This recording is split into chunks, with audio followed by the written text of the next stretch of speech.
నిండు మనసుతో ఆశీర్వదించే అవ్వ దాకా ఏ వయసులో మహిళలకి ఎలాంటి అవసరాలు ఉంటాయి గుర్తెరిగి వాటికి తగ్గట్టుగా పథకాలను అమలుపరిచి సంక్షేమాన్ని అందించిన ఘనత is the one and only YS Jaganmohan Reddy గారిది. అలాంటి ముఖ్యమంత్రి ఏపీ చరిత్రలో ఎవరు లేరు, ఘంటాపదంగా చెప్పగలను నేను.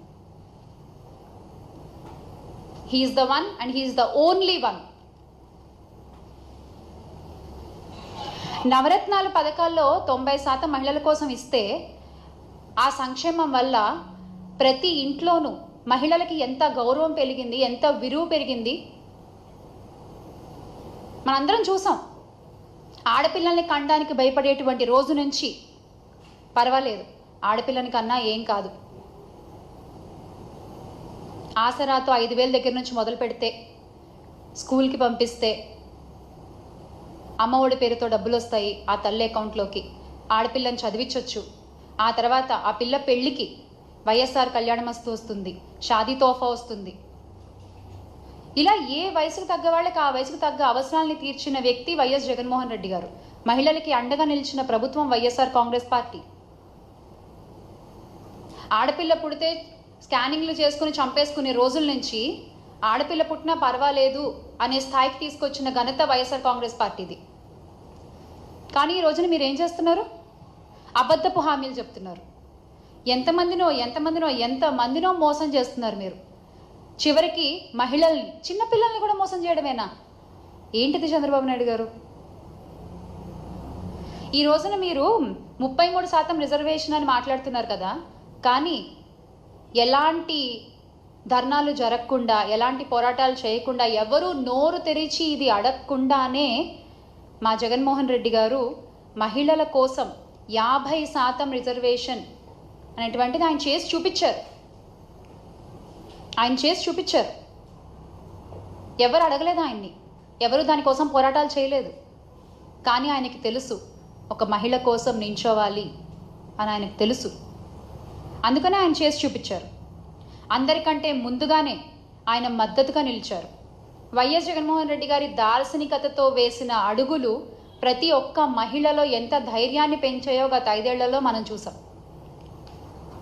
అలాగే ఆయన మంత్రివర్గంలో తొలిసారిగా హోంమంత్రిగా ఒక మహిళకి పదవినిచ్చి వైఎస్ఆర్ గారు రికార్డు సృష్టిస్తే, ఆయన అడుగుజాడల్లో నడుస్తున్నటువంటి మన వైఎస్ జగన్మోహన్ రెడ్డి గారు ఆ మాటని ముందుకు నడిపిస్తూ ఆయన మంత్రివర్గంలో అణగారిన వర్గానికి చెందిన 5 మహిళలకి హోంమంత్రిగా ఆయన అవకాశం కల్పించారు.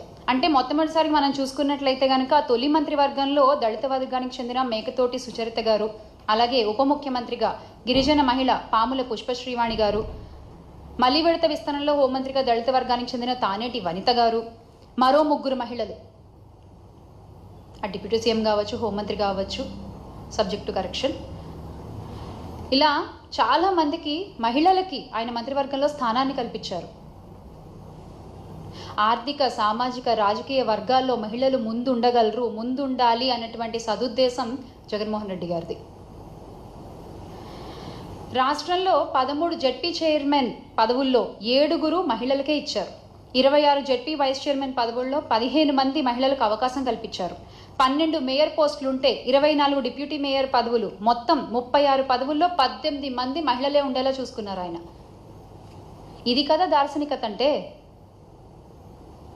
ఇది కదా మహిళా సాధికారత అంటే. బిడ్డ పుట్టిన దగ్గర నుంచి ఇందాక నేను చెప్పినట్టు ఏ వయసులో ఏమేం కావాలో ఆయన మనసుకి తెలుసు, ఆయన నమ్మిన ప్రజలకు తెలుసు ఆయన ఏం చేశారు అన్నది. రుణమాఫీలు అని చెప్పిన చంద్రబాబు నాయుడు గారు ఆ రుణమాఫీల్ని ఎగ్గొట్టేస్తే అది కూడా గత ప్రభుత్వమే భరించింది, వైఎస్ఆర్ కాంగ్రెస్ పార్టీ ప్రభుత్వమే భరించింది.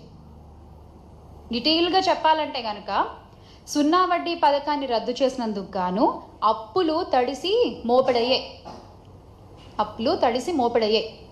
అప్పట్లో అక్క చెల్లెమలే బ్యాంకుకు అపరాధపు వడ్డీ కలిపి మొత్తం లక్షల కోట్లు చెల్లించాల్సిన పరిస్థితి ఏర్పడింది. అలాంటి కష్ట సమయంలో పాదయాత్రలో వాళ్ళ కష్టాల్ని స్వయంగా విన్న జగన్మోహన్ రెడ్డి గారు అధికారంలోకి రాగానే ఆ మాట నిలబెట్టుకున్నారు.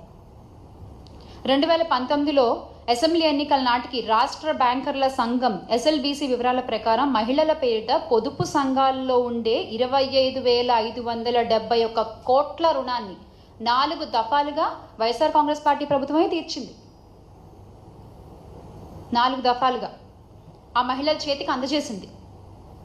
మొత్తం 7,98,395 స్వయం సహాయక పొదుపు సంఘాల్లోని మొత్తం 78,94,169 మంది మహిళల పేరిట అప్పట్లో బ్యాంకుల్లో ఉన్న అప్పుని మొత్తం వైఎస్ జగన్ గారి ప్రభుత్వమే తీర్చింది. వైఎస్ జగన్ గారి ప్రభుత్వమే భరించింది.